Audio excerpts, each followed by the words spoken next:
გამარჯობა მეგობრებო, ეს მოგზაურის ნამბობია და ვიწყებთ მორიგ მოგზაურობას.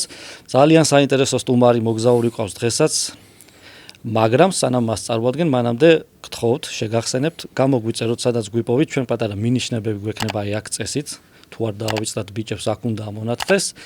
მოკლედ, ჩვენი დღევანდელი მოგზაური ჭადრაკის ფედერაციის აღმასრულებელი დირექტორი დიდოსტატი ვალერიან გაფრინდაშვილი. მოგესალმებით. ვალერი, მოგესალმებით, მადლობა რომ მოიცადე და მოხვედი, ვიცი დატვირთული გრაფიკი გაქვს, მაგრამ ძველმა მეგობრობამ მაინც თავისი, ესე იგი ჩვენ ბავშვობის მეგობრები ვართ, ჭადრაკს თამაშობდით, მაგრამ ვალერი ბევრად წარმატებული აღმოჩნდა. პირიქით, დიდი მადლობა ზაქრო მოწვევისთვის და შეიძლება ითქვას, რომ მოკლე ხანში უკვე შენი ერთგული მაყურებელი ვარ და ძალიან კარგ საქმეს აკეთებ და მე მინდა ბევრი წარმატებული ეთერი გისურვო. დიდი მადლობა. და უნდა დავაფიქსირო, ეს ნამდვილია და ფაქტია, მე მყავს პირველი მსოფლიოს ჩემპიონი სტუმრად. ესე იგი, ნუ გამაწითლე. ჯერ მასეთი სტუმარი არ ყოლა, ესე ორგზის ევროპის და ერთგზის მსოფლიოს ჩემპიონი, ეს პატარა საქმე არ არის, ამასაც ალბათ სადღაც ვახსენებთ საუბარში, მაგრამ თავარი რეგალია აქ ვალერი არის მაინც მოგზაურობა. მე დღეს აქ მაინტერესებს მოგზაური ვალერი როგორია. ვიცი რომ ძალიან ბევრი ქვეყანაა შენს ანგარიში ამ საქმიანობიდან გამომდინარე. გამოკვეთილად არის რაღაცა მხარე, სადაც უფრო ხშირად დადიხარ ხოლმე თუ როგორ არის? თუ რა არის გამოკვეთილად ცოტა რთულია ეგრეთ ვთქვა რა, იმიტომ რომ ნუ ჩემი საქმიანობიდან გამომდინარე მიწევს ფაქტიურად სოფლიოს ყველა კუთხეში ყოფნა, მაგრამ თუ ვიტყვით რომელი მხარე მიზიდავს მე ყველაზე მეტად, ეს აზია. აზია ხო? კი, აზია ნამდვილად, იმიტომ რომ ნუ ეს ახლა პრინციპში ინდივიდუალურია, მე პირადად მხიბლავს მაინც უფრო ბუნებრივი სილამაზე, ასე რომ ვთქვათ. ეგზოტიკა. აზიიდან კიდე კონკრეტულად რომელს გამორჩევთ, აზია პატარა ცნება არ არის. ხო, რა თქმა უნდა, არ არის, მაგრამ ესე იგი იმდენად დიდია ჩემი სიყვარული აზიის მიმართ, რომ თითოეული ქვეყანა ძალიან მომწონს, განსაკუთრებით ეხლა ნუ ამ ბოლო დროს უკვე დიდი ეფექტი, ასე რომ ვთქვათ, გამოიწვია ჩემზე ჩინეთმა და ჩინეთის მხარემ.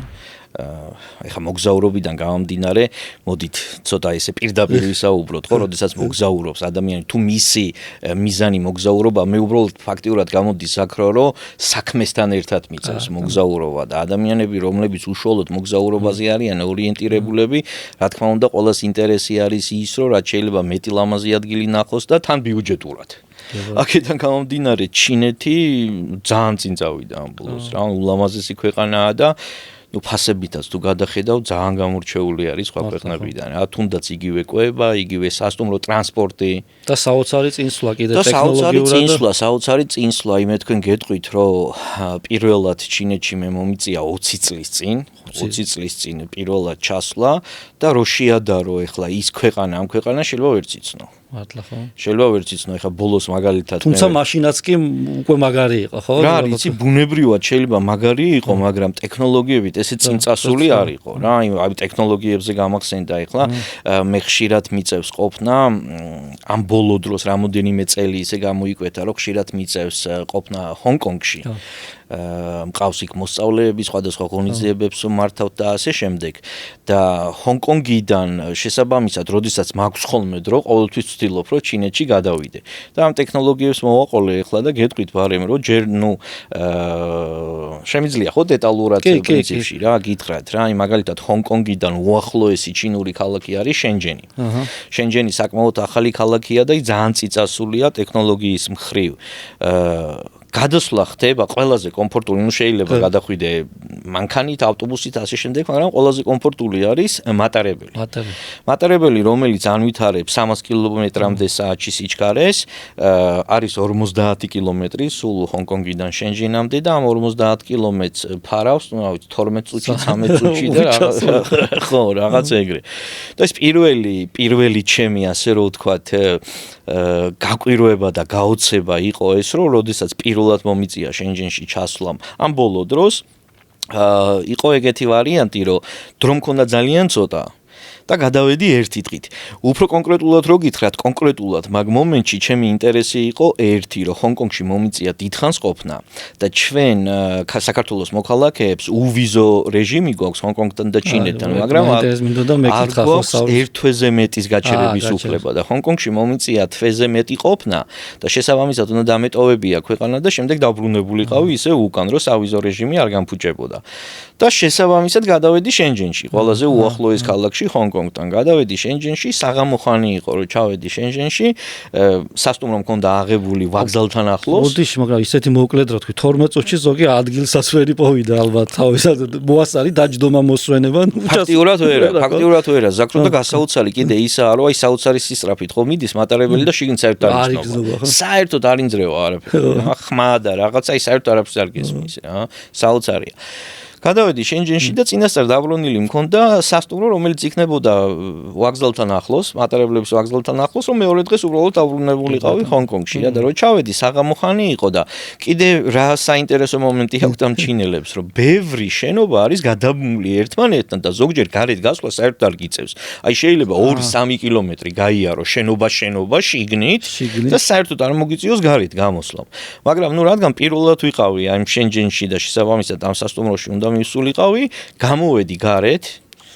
სხვადასხვა ძალიან კურიოზული მომენტი გამოხსენდა. ეხლა სანამ გარეთ გამოვიდოდი, ვაგზალთან იქვე იდგენ ტაქსები. ანუ ტაქსების სისტემა არის იქ, რომ შეგიძლია გამოიძახო და შეგიძლია დაიჭირო უბრალოდ ქუჩაში, ხო? და ტაქსები იყვნენ და ამ ტაქსისტებთან მივედი წარწერით, ჩინური წარწერით, ჩემი სასტუმროს სახელით, იმიტომ რომ ინგლისური ცოტა ჭირს ხოლმე რა. აი მაგალითად პეკინში და შანხაიში შედარებით არ არის პრობლემა, მაგრამ მაინც ესე უფრო პატარა ქალაქებში ჭირს ხოლმე. ინგლისური ჯობია რომ ესე ჩინური. პირდაპირ უნდა აჩვენო ეს მინდა. და ეს წარწერა ვაჩვენე და ერთ-ერთი ტაქსიმსხოლი მეუბნება რაღაც მიზერულ თანხას $3 თუ $4 წამოდიო და წაგიყვანო მეო და ხო რამოდენიმე იდგენ და ერთ-ერთმა დაიწყო ცოტა ისეთი უკმაყოფილო საუბარი რა სხვებთან. აშკარად შეამჩნია რომ ხო ნუ უკმაყოფილება გამოხატა რა და მომმართა მე რომ ამათო დაანებეო თავიო და წამომყევიო მეო. და ნუ ეხა უცებ ვერ გადავხარშე რა ხდებოდა, მაგრამ იმდენად სამდოთ მეუნებოდა ეს მე წამომყევიო, მეთქი ბოლო-ბოლოს წამიყვანს მეთქი წავყევი და როგორც კი გამოვედით ვაგზლიდან მაჩვენებს აი ის არისო შენი სასტუმრო. და იმას $4 ვიყავდი ხო? და ჯობიაო ესე შენითაც შეგიძლიაო მიხვიდეო და ხო მივედი ამ სასტუმროში და ნუ თან ხვდები რომ სავარაუდოდ გარეთ გასვლას არ უნდა დამჭირდეს. იმიტომ რომ მეორე დღეს დილით ამოქვს უკან რეისი ჰონკონგში და მივხვდი რომ გარეთ გასვლა არ უნდა დამჭირდეს, მაგრამ იქ შენით გააკვლიო აი შენობა ცოტა რთულია თუ არ იცი. ალბათ ამ მსგავსი გასასვლელები იქნება და დანომრილი ალბათ. უამრავი გასასვლელი არის და თან ისევ და ისევ ცოტა ინგლისურის პრობლემაც არის რა და დილით რო გავიღვიძე დავრეკე რეცეპშენში სასტუმროსი და უთხარი რომ ესე ვაგზალზე მინდა წასვლა მეთქი და ხომ ვერ მიმასწავლით გზას, ფიქრობ რომ გარეთ გასვლა საერთოდ არ უნდა დამჭირდეს მეთქი და კი როგორ არაო რომელ საათზე გნებავთო რომ გაგაცილოთო და ნუ მეთქი ესე დილის 11 საათზე ვაპირებ ოთახიდან გასვლას მეთქი და დილის 11 საათზე რეკავს ზარი, ვაღებ კარებს, ხდება რობოტი ხდება რობოტი, რომელიც თან მელაპარაკება. ოღონდ ამ რობოტს არ ქონდა ადამიანის ფორმა, ეს იყო ფაქტიურად ყუთი ბორბლებზე და ქონდა მონიტორი. და თან გესაუბრება. და მითხრა მოთარი დაბალია? დაბალია, აი მიახლოებით წელამდე მოგწდება რა და ამ რობოტმა მითხრა გამომყევიო და გამყევი მიმაცილა ვაგზლამდე, გარეთ არ გავსულვარ საერთოდ და მე მშვიდობა მე მითხრა რომ აბა მშვიდობიან გზავრობას გისურვებო და იცავიდა თავისი გზით და მე წამოვედი ხო და მითხრა εσύ მარტო ეგ საქმე იცოდა საქმეზე კონცენტრირებული თუ საუბარით შეეძლო ანუ თუ მხოლოდ რა პროგრამაც მიცეს ის ბრძანება შეასრულა თუმცა საინახა როგორ ახარ ასე საში ლაპარაკი არ ყოფილა ძმაო და რაღაც საქართველოში არ დაგიპატიჟებია არა დამიპატიჟებია და კონიაკის გასინჯვაც არ შემითავაზებია თუმცა აგრეთვე საუზმეზე რო ვიყავი ასული იქაც სხვადასხვა სექტორებში დგანან რობოტები უკვე ადამიანის ფორმით და აი მაგალითად თუ გინდა წვენი რო ჩამოგისხან ეუბნები რომელი წვენი გინდა და ის რობოტი გისხამს და გიდგამს აემჭიქეში რომელიც შეგიძლია აიღო და წამოიღო ეგეთი რაღაცა ეხა იშვიათად ხო სადმე აი მაგარია აუ საინტერესო ის იქნებოდა ეფექტი ექნებოდა კი ძალიან დიდი ეფექტი ქონდა სხვადასხვა ვისაც ვეუბნებოდი მე მეგობრებს რთულად ჯეროდათ ხო იცი გაგონილ ყოველთვის დანახი ჯობია და მე ერთ-ერთმა ნახა თვითონ და აი ახლა ხვდები რას მეუბნებოდი რობოტს გამახსენდა ფედერაციას აჩუქეს ხო რამდენიმე რობოტი თუ ჩამოვიდა თუ რა შევიძინეთ ჩვენი რობოტები შევიძინე და მე მგონი კახეთის სკოლას აჩუქეს მე მგონი კახეთის ყველა რეგიონს ჭადრაკის ფედერაციამ ყველა რეგიონს დაურიგა ეს რობოტები რომელიც არის უახლესი სიტყვა შეიძლება ითქვას აი ტექნოლოგიაში ძალიან დიდი ინტერვალი აქვს მე მგონი დონის ხო რაღაც საჭადრაკო შეგიძლია დამწყებ დონეზეც დააყენო შეგიძლია უმაღლეს დონეზე დააყენო და თამაშობ 3300 რეიტინგზე ფაქტიურად მაგის მონგები ადამიანი არის ხო ძალიან ძლიერი კომპიუტერია და რა ვიცი ფიქრობ რომ სხვადასხვა ცოტა გადაუხვიეთ თემას მაგრამ ფიქრობ რომ ჭადრაკის განვითარება საქართველოში ძალიან წაადგება ის ფაქტი რომ ჩვენ ეს რობოტები გვაქვს კარგი ჩინეთშივე დავრჩეთ თუ გადავიდეთ სხვაგან კიდე აბა სადაც გინდა რომელი მიმართულებითაც გინდა შეგვიძლია აქაც შეზღუდვა არ არის ოკეი აი რაღაც გამორჩეული მოგზაურობა რა იყო კიდე თუნდაც ჩინეთში თუნდაც ერთგვარ შეიძლება რამოდენიმე ქვეყანაში მოგიწია და ვიცი რომ ძალიან ბევრს მოგზაურობ და კი ბატონო გეტყვი და შევეცდები რომ თან ეს რაღაცა ის იყო ესე გადამულად ორ ქვეყანაში კი როგორ არ ყოფილა ზუსტად მაგის თქმას ვაპირებდი ახლა თან შევეცდები რომ რაღაცა კურიოზული მომენტებით ესე რომ ვთქვათ შევასხა ხორცი ამ იმას რასაც გიყვებით იყო ეგეთი მომენტი 2019 წელს ეგეთი მოგზაურობა მიწევდა უпростоრად სადაც მოგზაურობა გრძელდებოდა 72 დღე 72 დღის განმავლობაში 9 ქვეყანა უნდა მომევლო 9 ქვეყანა უნდა მომევლო და სხვადასხვა ეს არის ის ერთადერთი მომენტი და რა ვიცი იმედი მაქვს რომ ეს აღარასდროს აღარ გამეორდება როდესაც აეროპორტში დამიჭირეს რას ლაპარაკობ სად რომელ ქვეყანაში საქართველოში დამიჭირეს, მაგრამ ამას რა თქმა უნდა ძალიან დიდი ის აქვს წინ ისტორია. ამ 72 დღიდან და 9 ქვეყნიდან ზაქრო იყო ისეთი ქვეყნები, რომლებიც ერთმანეთთან საერთოდ არანაირი კავშირში არა. ანუ იყო ევროპის ქვეყნები, იყო პრიბალტიკა, ბელარუსი, იყო ჩინეთი, ჰონკონგი და იყო ჩილეც ხო ანუ ეს ერთი მხრიდან დედამიწის ერთი მხრიდან მეორე მხარეს მიწევდა ხოლმე და 72 დღიდან 12 დღე ალბათ ჰაერში გაგატარებდა კი ბატონო სხვადასხვა არ მიფიქრია მაგრამ ეხა უცებ რომ მითხარი კი 12 დღე მინიმუმ გამოვიდოდა იმიტომ რომ ნუ ერთ-ერთი გადაფრენა მქონდა ჰონკონგიდან ჩილეში სადაც ჯამში ვიფრინე გზა მთლიანად წაიღო 36 საათი ეგ იყო აგვისტოს კაურ დროზე უნდა გადაეწყო სულ ანგარიშობდი ალბათ ტემპერატურა 14 საათი იყო განსხვავება დროში ანუ ჰონკონგი ჩილეს უსწრებს 14 საათით მაგრამ ხო კიდევ ერთი მომენტი გამახსენდა რომ საერთოდ ამომივარდა თავიდან მაგ მოგზაურობაში ის რომ სეზონები ლათინურ ამერიკულ ქვეყნებში არის პირიქით აი მაგალითად აგვისტოს თვე იყო ჰონკონგში რო ვიყავ ჰონკონგში იყო სადღაც +40 და რა არის ისი თან რატო ამომივარდა თავიდან რაღაც ზამთრის პერიოდში ვარ ნამყოფი ბრაზილიაში და ნუ მან ტემპერატურა ახლა ეცემა მაქსიმუმ 18-19 გრადუსამდე ნუ რეალურად არცივა მოდი ეგრე რომ ვთქვა რა და მოსაცმელით შეიძლება გაართვათ კი აი რასაც ამბობ ერთი მოსაცმელით და ჩილე არის აი ეს მაგას არ მივაქციე ყურადღება რომ ჩილე სულ სხვა რაღაცაა ვიდრე ბრაზილია ჩილეში აი 36 საათიანი ფრენის შემდეგ შორტებით წასული კაცი ჩავედი ჩილეში და დამხვდა -2 14 საათიანი განსხვავება აგვისტოა ჩვენთან აგვისტოა ანუ ყველგან აგვისტოა მაგრამ ნუ იქ აგვისტოში არის ზამთარი და ნუ ეს რო გადმოვედით ვიტყვინავი ხო გავიყინე საერთოდ სანამ სასტუმრომდე ზოგადად მციოდა მთელი ყოფნის განმავლობაში მციოდა და თან ხო იცი ეს აკლიმატიზაცია 14 საათიანი განსხვავება ძალიან ბევრია რა ძალიან ბევრია ჩემთვის პირადად ყველაზე რთული ამ აკლიმატიზაციაში არის კვების რეჟიმიდან ამოვარდნა ხო ძილი შეიძლება მეტნაკლებად დაარეგულირო მაგრამ წარმოიდგინე ხა მაგრად რო გეძინება და ამ დროს უნდა ჭამო და მაგრად რო გშია მაგ დროს უნდა დაიძინო ხოდა ამ ყველაფერს რა თქმა უნდა ეგუები აკლიმატიზაციას გადიხარ, მაგრამ ყველაზე ცუდი ჩემ შემთხვევაში ის იყო რომ ნახე ამ მოგზაურობას მე ვერ ვგეგმავ ისე როგორც მე მინდა.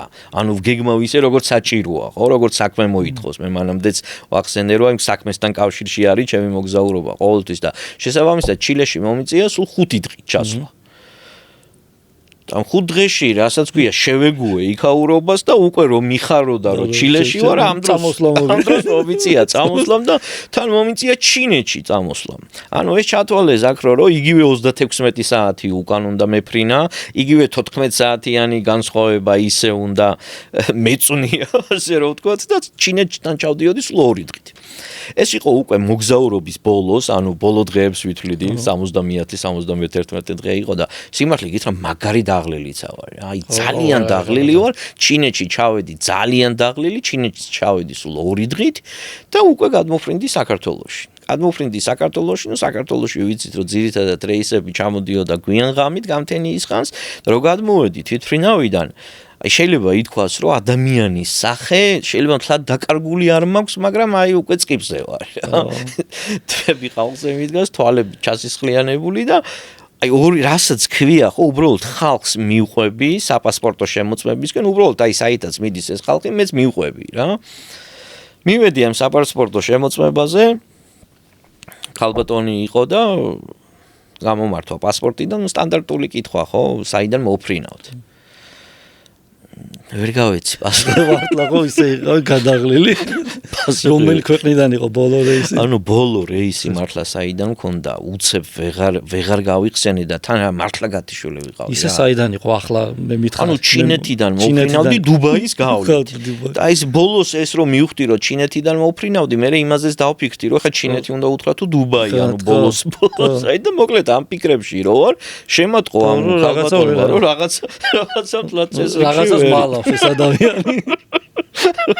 ხო და მეუბნება რომ ახალგაზრდაო არ იცითო საიდან მოფრინავთო და მეთქი ერთი წუთით ქალბატონო მეთქი და ეს ერთი წუთით და მომკიდეს ხელი იქიდან და ნუ აშკარად საეჭო პირი ვიყავი და გამიყვანეს ესე იგი ავიღეთ ეს ისა ბარგი ავიღეთ ოთახში შემიყვანეს შემოწმებაზე ამ ბარგს ამოწმებენ 72 დღის ბარგს ამოწმებენ ძალიან გულდასმით ცალკე ერთ-ერთი პოლიციელი ნუ ჩემ პასპორტს ამოწმებს და ვერ ხვდება რომ ესე იგი ამდენ ქვეყანაში ბოლოს რატო ვიყავ ხო ანუ რაღაცა ახსნა ხო უნდა კონდეს ამას და არადა ნუ ეხა არც კრიმინალური წარსული მაქვს და ვერც იმ პარკში იპოვიდნენ რაღაცას მაგრამ ნუ თავის საქმეს აკეთებდნენ რა და ბოლოს უკვე სადღაც 1:09 საათი ეს ყველაფერი რო შეამოწმეს და მიხვდნენ რომ რეალურად ყველანაირად სუფთა ვიყავი ეს ერთ-ერთი ადამიანი რომელიც პასპორტს ამოწმებდა გულდასმით ამ პასპორტს მაძლევს და ნუ აი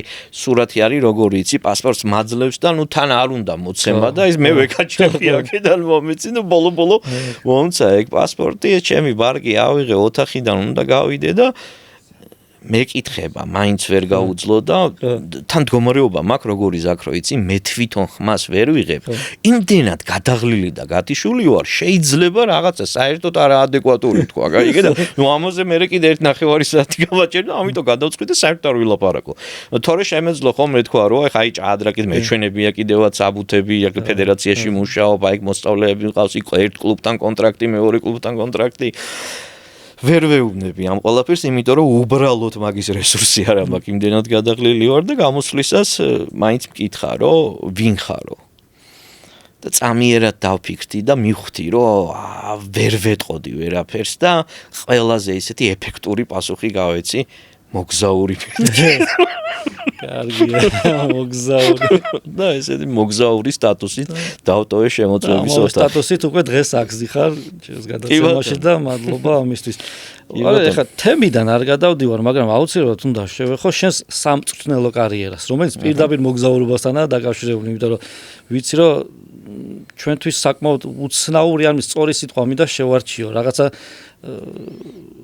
ისეთი ქვეყნების მწვრთნელი ყოფილხარ, რომელიც ალბათ მაყურებლისთვის უცნაური იქნება, როგორ შეარჩია, როგორ მოხდა ამ ყველაფრის და ჯერ თვითონ დაგვეხმარე, გაგვახსენე, სად გიმუშავია და მე როგორ მოხდა ეს ყველაფერი. ჩემი სამწვრთნელო კარიერა დაიწყო 2004 წლიდან. 2004 წლიდან, ну მაშინ ცოტათი ხა ჭადრაკსაც შევეხები, მე 2005 წელს აქტიური ჭადრაკს შევეშვი უკვე. 2005 წელს გავხდი საქართველოს ჩემპიონი და ასე რომ ვთქვათ, დაუმარცხებელი ჩემპიონის სტატუსით დავანებე ჭადრაკის აქტიურ თამაშს თავი და გადავერთე სამწნელო და ну ფუნქციონერობასაც ასე რომ ვთქვათ, უკვე ვეუფლებოდი და მინდოდა მაგ კუთხით მევლო. 2004 წელს პირველად ვიყავი ოლიმპიადაზე, არის ეგეთი გუნდი ბარბადოსის ტრენერ კაპიტანი ვიყავი. ეს შემოთავაზება მივიღე ფიდედან, დავთანხმდი, იმიტომ რომ ჩემთვის ძალიან საინტერესო გამოწვევა იყო და ასე რომ ვთქვათ, ოლიმპიადაზე ჩაუდექი სათავეში ბარბადოსის ნაკრებს. რადგან კაპიტანი ყავ პირველ დაფა ალბათ, ხო? არა, თამაშით არ მითამაშია. კაპიტანი. ოლიმპიადაზე კაპიტანი არ თამაშობს. არ თამაშობს. არა, კაპიტანი არის ადამიანი, რომელიც გუნდს აწყობს. ანუ იქ არის 4 ძირითადი დაფა, 2 სათადარიგო და კაპიტანმა უნდა გადაწყვიტოს, ვინ დაისვენებს იმ კონკრეტულ დღეს და ვინ ითამაშებს. ვინ არის უფრო მზად, ხო? და ამასთანავე მქონდა ტრენერის ფუნქციებიც შეთავსებული და ვამზადებდი კიდევაც. ანუ ფაქტიურად მე ჩემ ბეჭებზე იყო ბარბადოსის ნაკრები საჭადრაკო ბედი ჩემი მეძე იყო 2004 წელს და აქედან მოყოლებული მე უკვე გამიცნო ასე რომ ვთქვათ საზოგადოება საერთაშორისო მასშტაბით ვიძახი გამიცნო საზოგადოებამ და უკვე სხვადასხვა შემოთავაზებები მივიღე და ასე რომ ვთქვათ აქედან დაიწყო ყველაფერი რაც შეეხება ამ ნაკრებებს და ოლიმპიადას აქაც ჰქონდა ერთი ძალიან საინტერესო გასახსენებელი ისტორია მაგის მერე ბარბადოსის შემდეგ ვამეცადინებდი ტრინიდადის ნაკრებს აი მაშინ შემხვდი ერთხელ მე თბილისში და როგორ ახარ თქო რო კითხეთ რასაკეთებ თქო და ტრინიდადი და ტობაგოს მსვლელი ვარ და მე თქვი მისეღადავები მითხარი რა როგორ ახარ ჩვენ მაყურებელს შეიძლება ეხლა ცოტა ისე მოხდეს ყურში ხო ეგეთი ქვეყნები მაგრამ მოდი ამასაც გეტყვით ხო უფრო გარკვეული სურათი რომ მივიღოთ ფიდეს აქვს ეგეთი პროექტი ნაკლებად ჭადრაკის მხრივ ნაკლებად განვითარებული ქვეყნებისთვის დახმარების გაწევა. შესაბამისად ფიდეს გავშიფროთ უგნებოდ ხო ფიდე არის მსოფლიოს საერთაშორისო საჭადრაკო ორგანიზაცია თქვა როგორც ფეხბურთშია FIFA ისია ჭადრაკში ფიდე და ფიდეს აქვს სხვადასხვა პროექტები და ეხმარება სხვადასხვა ქვეყნებს და ამ პროექტის ფარგლებში ვიყავი წარგზავნილი მე დასახმარებლად ამ ქვეყნებისთვის 2018-ში ჩვენ მქონდა ოლიმპიადა ბათუმში მაგ დროს ვიყავი ტრენერ კაპიტანი სვაზილანდის გუნდის მაშინ სვაზილანდი ერქვა შემდეგ გადაირქვა სახელი ეხა ესვატინი ქვია ეს ქვეყანა არის აფრიკაში და მოკლედ 108 გუნდი თამაშობდა სულ ოლიმპიადაზე და ჩვენ ვიყავით 106 ნომრები და მიზანი მქონდა საუკეთესო ასეულში შესვლა იყო საუკეთესო ასეულში შესვლა მქონდა მიზანი ოლიმპიადაზე სულ არის 13 ტურიდან 2 მოგებაზე მეტი ისტორიაში არ ჰქონდათ არასდროს და მოკლედ ჩემი ხელმძღვანელობით მე-9 ტურისთვის უკვე 4 მოგება გქონდა ასე რომ ვთქვათ აქტივში და მოკლედ ისეთი ბედნი ხო ასეულში კი შევედით კი არა და ნუ აი ისტორიული შედეგი დავდეთ და სხვადასხვის მაგ ოლიმპიადის განმავლობაში საქრო დამირეკა ესვატინის მეფე ნუ მაგ ქვეყანას ყავს მე პირადად დაეწერა ტელეფონს პირადად ჩემთვის არ დაურეკია დაურეკა დელეგაციის ხელმძღვანელს და ანუ ესვატინის დელეგაციის ხელმძღვანელს დაურეკა ამ მეფემ და დელეგაციის ხელმძღვანელმა მთხოვა გავსაუბრებოდი და რო უკითხე ვინ არის მეთქი და ჩვენი მეფეა და მეფე პირადად მომილოცა ესეთი დიდი წარმატება და ძალიან დიდი სურვილი გამოთქვა იმის რომ გაუხარდებოდა ვენახე თავის ქვეყანაში მიმიწვია ასე რომ ვთქვათ მაგრამ ნუ რატომღაც მე ისე გამოვიდა რომ ესვატინში აღარ წავედი მან ვეღარ წავედი ქვეყანა რომელიც მინიმუმ ასეულში შეიყვანეს უნდა გენახათ ეს იცი დიდი სურვილი მქონდა ვალში ვარ ასე რომ ვთქვათ ერთი кейფი მეფესთან ვალი მაქვს სხვა და ეს 2018-ის ოლიმპიადა რო ახსენეთ ძალიან კარგად მახსოვს ეგ ამბავი იმიტომ რომ PR კამპანიაში მეც მივიღე ჩემი პატარა წვლილი ქობულეთში წინასწარ ჩატარდა რაღაცა PR ტურნირი და იყო თავისუფალი დრო მაგ დროს და წავედი ორ დღედ გადანაწილდა, ძალიან კარგი ტურნირი იყო და კარგი დროც გავატარეთ რა მაგარი. კი, სხვადასხვა ეხლა ისევ მოგზაურობასთან არის კავშირში და მე გეტყვი შენ რომ ნუ სადღაც 300-დან 500 კაცამდე ჩამოდის ხოლმე ეგეთ ღონისძიებაზე საქართველოში და აი უცხოელებს რო კითხო, გადამწყვეტ უმრავლესობას ძალიან უყვარს საქართველოში ჩამოსვლა. ანუ ჩვენ ხა ხო იმ კუთხით მივდივართ რომ მოგზაურობა და სხვა ქვეყნების ნახვა, მაგრამ ისიც უნდა გვახსოვდეს ყოველთვის რომ ულამაზეს ქვეყანა გვაქვს ჩვენ თვითონ. ულამაზეს ქვეყანა, აი ძალიან ბევრი ტურისტ უხარია აქ ჩამოსვლა და სხვათა შორის მაგ ოლიმპიადაზე იყო ეგეთი შემთხვევები რომ ბევრმა დარჩენის სურვილიც კი გამოთქვა რომ აი ძალიან მოგწონს საქაურობაო და დარჩენაც უნდათ. ნუ ბევრი მიზეზი ექნებოდათ ახლა ნუ სამზარეულო ალბათ ერთ-ერთი წამყვანი სამზარეულო ძალიან პრინციპული და მნიშვნელოვანი საკითხია ახლა მოგზაურისთვის მე მაგალითად მაგას ძალიან დიდ ყურადღებას ვაქცევ ძალიან დიდ ყურადღებას ვაქცევ იმიტომ რომ არის ქვეყნები მაგალითად ტაილანდში ძალიან მიჭირს ხოლმე ძალიან მიჭირს იმიტომ რომ ძალიან ცხარე საჭმელებია და ცოტა რთულია და ნუ არის ქვეყნები რომელშიც კარგი სამზარეულო აქვს რა. აი სამზარეულოს კუთხით თუ მიუდგებით, მე პირადად უცხოური სამზარეულოებიდან თურქული მომწონს ძალიან, იტალიური მომწონს ძალიან და ჩინურს მაინც პირველზე ვაყენებ. შიარი დარჩენილი ხარ სადმე აი საერთოდ ვერაფერი რო ვერ არჩიე და რაღაც ვერ მოიწონე თუ რა ვერ შეიყვარე. არ მახსენდება იცი, იმიტომ რომ მე თვითონ ისეთი წუნი ამჭამელი არ ვარ რა, რო თქვა აქ რომ შემიძლია ვაში შემოვატრიალოთ კითხვა და კარგისკენ რომელი დაგამახსოვრდა ესე ხო არა აი რა სასიამოვნოდ რო გაგაუცა რო არელოდი და გემრიელად ყველაზე მეტად შეხედე ახლა რა ხდება მაინც მაგ კუთხით თუ წავალთ ალბათ ეხა შეიძლება ითქვას რომ გემრიელი საჭმელი არის ყველგან მაგრამ მოდი ამას შევსაბამოთ რა იცი ფასიც ხო რა თქმა უნდა ხო რაღაც მომენტში კავშირშია რა თქმა უნდა ხა მოგზაური ადამიანისთვის მაგას აქცევ ყურადღებას რა და აქაც ჩინეთს გამოვყოფ. მართლა ხო. ჩინეთს გამოვყოფ 4 ადამიანი შევედით საკმაოდ კარგ რესტორანში, სადაც მოკლედ ეს მთელი ლობსტერები, ზღვის პროდუქტები, ხორცეულობა, დესერტი, სასმელები, ყველაფერი და 4 კაცი ანგარიში მოვიდა $140. $140 ისეთი სუფრისთვის ძალიან ცოტა იყო და ნუ უგემრიელესი იყო ყველაფერი. ნატურალური და უგემრიელესი. ისინი ახსენიშნ მანამდე თურქეთი, იტალია, ესენი ალბათ ცოტა ფასით ძვირია ხო შედარებით. კი. და მაგიტომაც კი, რა თქმა უნდა, თორე რა ძალიან გემრიელია იქაც, მაგრამ აი ერთობლიობაში თუ ავიღებთ გემოსაც და ფასს, ყველაზე მეტად მაინც ჩინეთი დამომახსოვრდა. ეხლა რაზე დავფიქრდიცი აი გვარი შენი ეხლა დავაგვირდი ძალიან საჭადრაკო გვარი გაქვს ნუ შენს გამო და ნუ ნონას ეხლა სახელი ქართულ ჭადრაკში ვიცით რასაც ნიშნავს და ყოველთვის საჭადრაკო გვარი მეგონა და საკმაოდ სამოგზაურო გვარიც კაპრინდა და ეხლა იმდენი იფრინე გაიყავი რომ პირდაპირ კავშირში ასე რომ ყველანაირად შევისწრა გეტაყვები იმათანო ხო ეხლა კარგი უახლოეს პერიოდში ხო არ არის ამე დაგეგმილი ხომ არ გიწევს უახლოეს პერიოდში სადაც რა არის იცი ძალიან ხშირად ჩემ შემთხვევაში დაუგეგმავად ხდება ხოლმე დაუგეგმავად რას გულისხმობ აი რაღაც 2 კვირით ადრე წდება რომ აი უცებ სადღაც ასასვლელი ვარ ან რომელიმე კლუბი მიმიწევს ან რომელიმე მოსწავლე მიმიწევს მაგრამ არის დაგეგმილი მოგზაურობებიც რა თქმა უნდა წელს დაგეგმილი არის სექტემბერში უზბეკეთი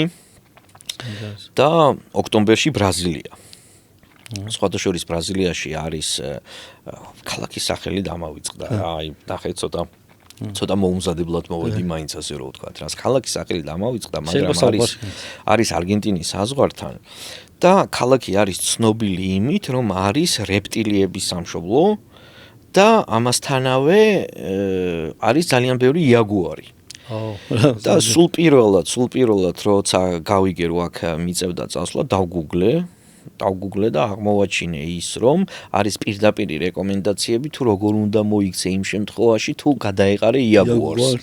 ანუ ნახე ხა მოდი ვთქვათ რომ არ შევაშინოთ ჩვენი მაყურებელი ეს იაგუარები ქალაქში არ დარბიან, რა თქმა უნდა, მაგრამ ამ ქალაქთან არის ძალიან დიდი პარკი. ძალიან დიდი პარკია და ამ პარკის ეს პარკი არის ფაქტიურად ტყეში, ეს პარკი არის შემოღობილი, მაგრამ ამ პარკის იქეთ თუ გახვედი ამ შემოღობილს იქეთ უკვე შეიძლება სულ თავისუფლად გადაეყარო იაგუარს და იყო ეგეთი რეკომენდაცია, რომელიც მახსოვს და სხვათა შორის უკვე ნაფიქრიც მაქვს რა უნდა, როგორ უნდა მოიქცე, მოკლედ რეკომენდაცია არის ესეთი, რომ თუ იაგუარი შეკვდა აუცილებლად უნდა მოაჩვენო თავი რაც შეიძლება მაღალ ადამიანად, ანუ ეს ხელები უნდა აწიოს ზემოთ და უნდა დაგინახოს რომ მაღალი ხარ და მე გადავწყვიტე რომ ნუ ეხა რაღაცა ისეც რა უნდა წავიღო, ხო? თქვა თავდაცვა რომ დამჭირდეს და გადავწყვიტე წავიდე ბეისბოლის ბიტით.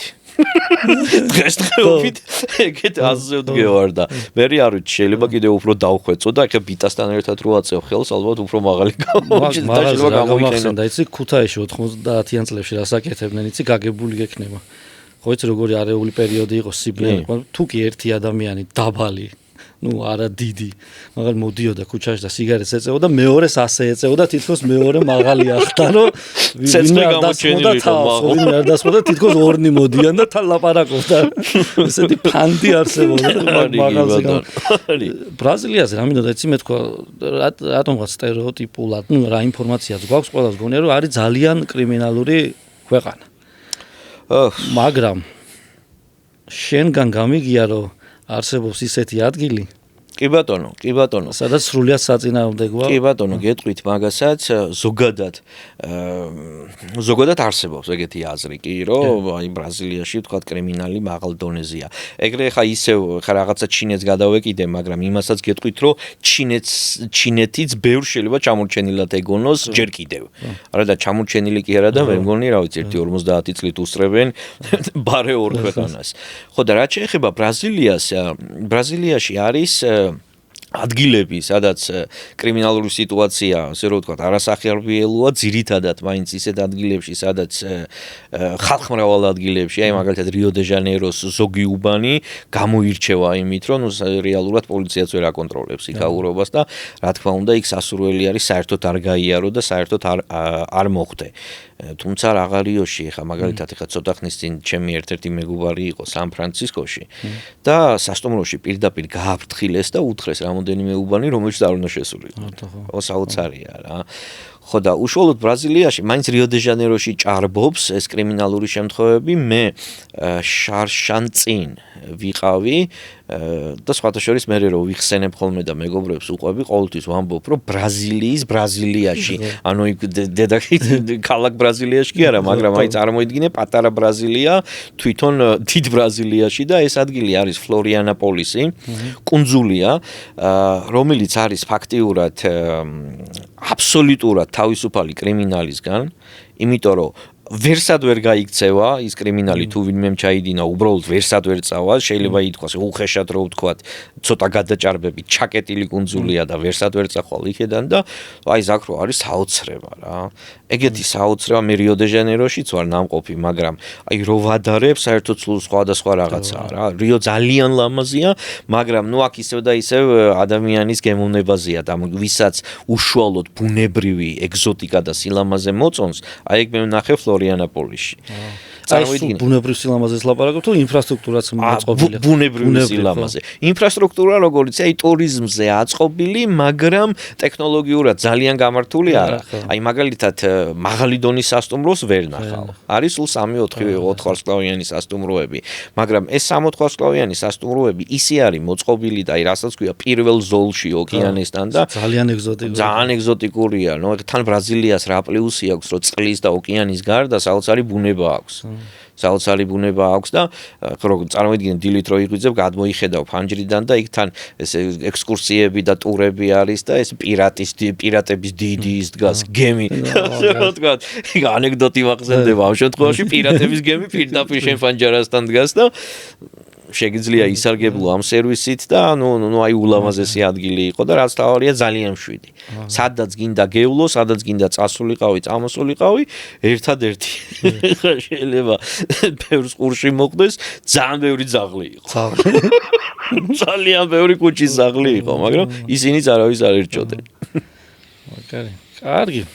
მადლობა, ძალიან ესეთი საინტერესო და მდიდარი საუბარი ქონდა. ბევრ ქვეყანაში გადავიფრინეთ, გადავხედეთ, მოკლედ საინტერესო საუბარი იყო. კარგია რომ მშვიდობით დაგვიბრუნდი და ასეც იქნება. წინ კიდე საინტერესო სექტემბერ-ოქტომბერი გაქვს როგორც მინიმუმ. კი ბატონო. ხო და რა ვიცი, კარგი რაღაცა თუ რამე საინტერესოს კიდე. გაიხარე, თუმცა აი რაღაცა ისევ და ისევ ჩემი შინაგანი, ასე რომ ვთქვათ, მოთხოვნილებიდან გამომდინარე, უნდა დავამატო, ახლა ბოლოსკენ წავედით, მაგრამ ესეც უნდა ვთქვა რა. ხო, ამდენ ქვეყანაში ვარ ნამყოფი, მაგრამ აი მართლა მაგარი ქვეყანა გვაქვს აქრო რა. მე 2000 ეხა უბრალოდ გამახსენდა და ცოტათი გავაგზელებ სანამ ფინიშამდე წავსულ ვართ, მისულ ვართ 2007-2008 წლებში მომიწია მუშაობა ტურისტულ კომპანიაში, სადაც ვემსახურებოდით უცხოელებს. საქართველოს დათვალიერებაში ვეხმარებოდით, ასე რომ ვთქვა და ვთავაზობდით სხვადასხვა ტურებს. აი მაშინ მივხვდი თურმე რა მაგარი ქვეყანა გქონია რა. მე თვითონ არ ვიყავი ნამყოფი არც თუშეთში, არც სვანეთში, არც ხევსურეთში და მხოლოდ გაგონილი მქონდა, რომ იქ კარგია, მაგრამ ხო იცი გაგონილს ყოველთვის დანახინჯობია და რა ვიცი, მე ყოველას ურჩევდი, რომ საქართველოთი დაგვეწყო პირველ რიგში. სხვათა შორის აქაც არის, რა თქმა უნდა, შეზღუდული საქართველოსაც სიამოვნებით მოვისმენდი. აი თუ კი ვინმე საინტერესო ტური ექნება საქართველოში, ნებისმიერ სტუმარს. შემიძლია გითხრა ერთი ძალიან მაგარი ისტორია. ძალიან მაგარი ისტორია გამახსენდა ეხლა. ცოტა ისეთი, ცოტა ქართული ელემენტებიც იყო შიგნით რა, მაგრამ მეც ახალ ბედა ვიყავი და ასე რომ ვთქვათ, თლად გარკვეული არ ვიყავი რა და როგორ და საერთოდ მე მაქვს ეგეთი სტრატეგია, ასე რომ ვთქვათ, არა აქვს მნიშვნელობა საქართველოში თუ საზღვარგარეთ, როდესაც სადმე ნამყოფი არა ვარ. რა თქმა უნდა, ინფორმაციას პირველ რიგში ინტერნეტში ვეძებ და ამის შემდეგ უკვე ვცდილობ, რომ ისეთ ადამიანს ვკითხო, რომელიც უკვე ნამყოფია, ხო? იმიტომ რომ მაინც გეტყვის იქ რაღაცეებს, ხო? ეხლა აღარ დავკონკრეტდები. ეს გადაცემაც მაგას ემსახურება. ინტერნეტში შეიძლება ბევრი რამის მოძიება, მაგრამ ადამიანის გარო ისმენ სულ სხვა. კი ბატონო და მოკლედ მიწევს თუშეთში წასვლა. თუშეთში წასვლა მიწევს უცხოელების შეკვეთა გვაქვს. ეს უცხოელები არიან 50-ს გადაშორებული წყვილი და ოჯახის მეგობარი კაცი კიდე. და შეგვიკვეთეს ორკვირიანი ტური, უკაცრავად 10 დღიანი ტური თუშეთში. ნუ მე ყველაფერის გადმოვიკითხე და სამწუხაროდ თუ საბედნიეროდ არ ვიცი ხა ადრესატი შეიძლება პლატფორმი არ იყო და ვერ მოხვდი, მაგრამ ნუ მოხდა ის რაც მოხდა, ერთ-ერთ ადამიანს ვკითხე, რომელიც ნამყოფი იყო იქ და დიდი გამოცდილება ჰქონდა, ასე რომ ვთქვათ, ამ ექსკურსიების, გიდობის, ასე შემდეგ და მე ვიყავი საერთოდ ახალ ბედა. მეუბნება ეგეთ რაღაცას, რომ ამ უცხოელებსო შენ ხარ ჩემი ბატონიო, უყვარდო ძალიან ბევრი სიარულიო. შეიძლება ღამეო კარავის გაშლა გთხოვონო, დღეში დარჩენაო და ასე შემდეგო რა და ცოტათი რთულიაო მათი ამ სურვილების დაკმაყოფილებაო, მით უმეტეს იმათმა რა ტურით შეუკვეთეს, იქ არ იყო ეგ განსაზღვრული. მაგრამ შეიძლება დამატებით მოგთხოვონ და მოკლედ პრევენციის მიზნით შემთავაზე რა რეკომენდაცია გამიკეთა ეგეთ რაღაცაზე, რომ შეეცადე ქართული ალკოჰოლი გაასინჯო და აი მე შეხედე იქნებ მოეწონოთ კიდევაც და მე შენ თვითონ მიხვდები ყველაფერსო და თლად ბოლომდე ვერ გავიგე რა მითხრა, თუმცა მოგვიანებით ყველაფერი კარგად გავიგე და მოკლედ რა ვქენი ხა წავედით თუშეთში, ჩავდეთ მანქანაში 5 ლიტრა ჭაჭის არაყი, რა იცი რაში გამოგადგება ხო თან 10 დღიანი ტურია. ავედით თუშეთში რო ავედით უკვე საღამოხანი იყო, ბნელდებოდა, საოჯახო ტიპის სასტუმროში ვჩერდებოდით და ვინც იყო მასპინძელი იმათმა ვახშამი, აი გემრიელი ვახშამი დაგვახვედრეს და რო დავჯექით და ეხა მე განსაკუთრებული მსმელობით არ გამოვირჩევი, მაგრამ ნუ ეხა კომპანიაში მიყვარს ხოლმე რა დალევა და აქ რო დავჯექით საერთოდ არ მახსოვდა და ხინკალი იყო გემრიელი და რაღაც ისეთი საჭმელები უცებ გავიფიქრე და ბიჭო მეთქი ხო მანქანაში არ უცებ გამახსენდა ყველაფერი გამომიტივდივდა და შევთავაზე ამ უცხოელებს მეთქი ესეთი ქართული ნაციონალური სახლის ჭაჭის არაყი და დიდი სიამოვნებით გავსინჯავთ. ზაქრო ძალიან ბევრი დალიეს. მაგრად მოეწონათ რა, თან თაში, ну რა ვიცი, ახლა ჩვენ მაყურებლებმაც ალბათ იციან, ეგ რომ თაში უფრო არაყი ისმევა, ვიდრე ღვინო და საკმაოდ გემრიელათაც. უკეთესადაც წაიღო ალბათ. წაიღო, მათთან საერთოდ მაგრად წაიღო და ну მე გადავწყვიტე რომ შემეწყვიტა, იმიტომ რომ ну უკვე ზედმეტი იყო და ამათ ისე ესიამოვნათ რომ ვეღარ გავაჩერე, ძალიან გემრიელად დათვრენ, მოდი პირდაპირ ვთქვათ და დადგა უკვე დრო რომ უნდა მოვისვენოთ. ესენი მეორე სართულზე განლაგდნენ, მე და მძღოლი ვისთან ერთადაც ვიყავით, უკვე მესამე სართულზე. მანსარდა თუ რა ვიცი რა ქვია, ეს სხვენივი თუ ხო ესეც სამკუთხედი ისა, ისეთი ოთახი გვაქვს და ერთი პანჯარა გვაქვს, დავწექით დავიძინით. კაი ნასვამები ვარ ჩვენც და გამთენი ისხანს მე ღვიძება, აი რიჟრაჟია. და ხო იცი თან აბახუსებ, თან ფხიზელიც არ ხარ, ნუ მთრალიც აღარ ახარ, მაგრამ ნუ აი რაღაცა სითხის დალე ჰაერი გინდა რაღაცა და ანუ კარგად არც მახსოვს საერთოდ ის წინასაღამო რა, იმდენად უკვე ბევრი დაილია სუფრასთან, რომ თლად კარგად თან მით უმეტეს ჯერ გამოფხიზლებულიც არ ვალ და აი ამ მდგომარეობაში ფანჯრამდე მივდივარ, რომ ჰაერი შევისუნთქო. პირველად ვარ თუშეთში კი ვთქვი. და გამოვაღე ეს ფანჯარა, ვიხედები ბიჭო გარეთ და ღრუბელი არის ქვემოთ. ანუ ეზოში ხო, თავისთავად სახლის ეზოში, ღრუბელს უყურებ ზემოდან და წამიერად გამიელვა ფიქრმა, ხო არ მოკვდი.